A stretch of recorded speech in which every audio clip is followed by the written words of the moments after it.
DeathSprint 66 is set in 2066. There was a climate war that happened several years beforehand. Basically, the entire world's climate went crazy and everyone had to move into the Goldilocks zones. There are loads and loads of cities that have been abandoned because they're too harsh to live in or they've been flooded. And that's basic cheap real estate that Bachman can buy and put racing tracks in it. We have a protagonist behind the scenes, and he's called Braylon Bachman.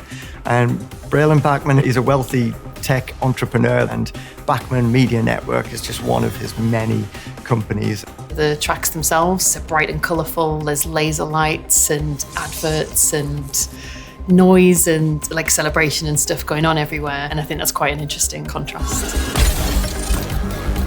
We opted for near future because we quite like to leave it believable. The technology always is a little bit advanced. It gives us so much more freedom in terms of what we do because we can say technologically this thing is possible now. So we have floating traps and jump pads that boost you into the air. We had a lot of conversations about what technology we could envision in our world where someone is getting killed and then you're immediately respawning.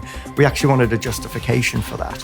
What if it was an avatar that you were controlling and that respawn is effectively you severing connection with your avatar, and then the game should immediately give you a fresh clone and you dial straight into that, and so you keep running. So in terms of the track design, we wanted these to be almost like roller coasters, so lots of kind of areas where you'll slide, lots of, tight banking corners. There's a lot of lessons we brought in from experience from track design for racing cars.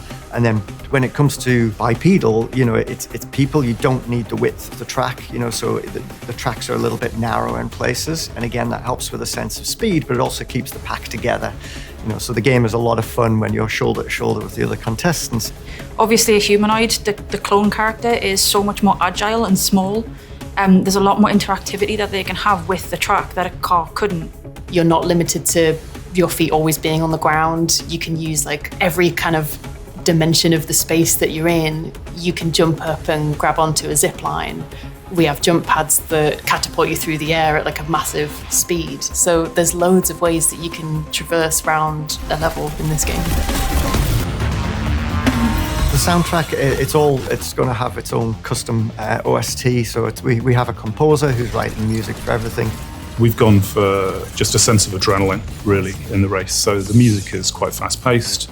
It remains fast-paced all the way through the race. We also have so much going on in the game that there's moments, we need to punctuate those moments with gameplay triggers, so when you're picking up an ability, when another player's about to, smash into you or cut you with a saw blade, what you need to hear cuts through at the right moments.